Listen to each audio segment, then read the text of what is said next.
joined the Star Tribune in year 2000 in the variety section as a team leader, and then returned full-time in 2005 and became a full-time columnist. So that's rising up above. Yeah, that was in 2009, and now you write 2 to 3 columns a week.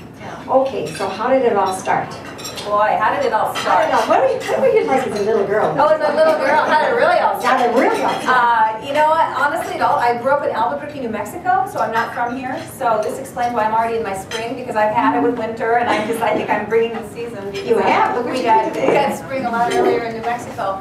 Grew up there, and when I was 6th grade, 7th grade, it was clear to me that I loved to write. You know how it is when you're a kid and you do things and you get lots of oohs and ahs for them, and other things not so much, but certain things. So when I was writing as a girl. I loved to write. So I knew I wanted to do something with writing. But what was interesting when I look back on my life, and sort of those early years of writing, was I wasn't sure. I tried a lot of things. I went to journalism school at the University of New Mexico, which is my hometown, Albuquerque.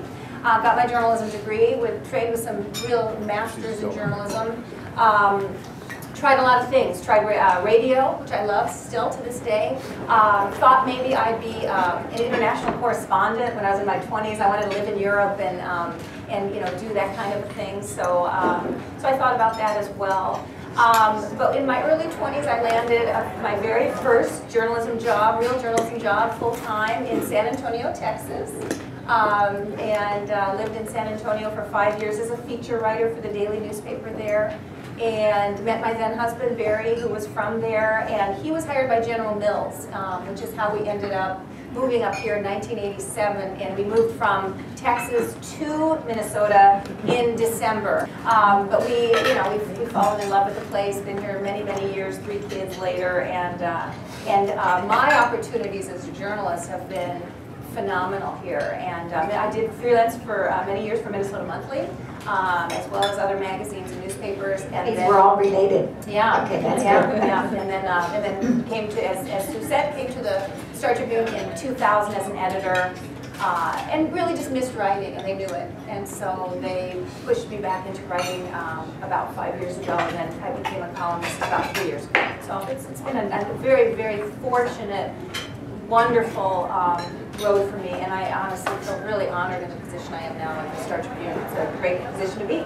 So the challenge for me now is, when I teach students, I talk about sort of little s and big S. And little s is all the stories that we tell, like at your lunch table today. You're all talking about interesting people, and but does it rise to the not gossiping? We were just talking about that's right, not gossiping. Little s stories, there's thousands of them that happen every day, and they're lovely, and you talk about them and you think about them, but they don't quite elevate to a column. And what I teach my students is what you want is to find that big S story, the big story that is universal, so that when you are reading it, you are thinking that it's about you, and not to it. You can relate to it in a way, and I know when I succeed when someone tells me in a way that this story impacted them. So the name of the book is 100 Lives Since Then, Essays on Motherhood, Marriage, Mortality, and More.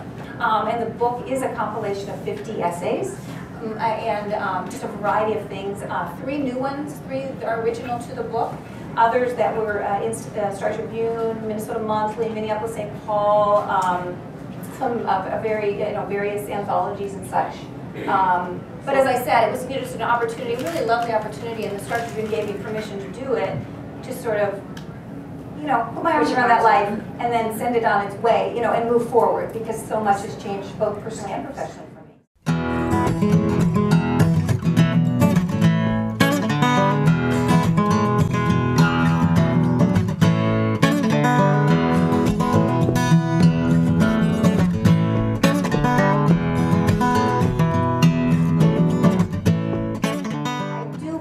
Every single person has a story if you tap into it. We can go around this room and really, and the older I get and the more people I interview, I mean, I've been in this business for almost 25, almost 30 years.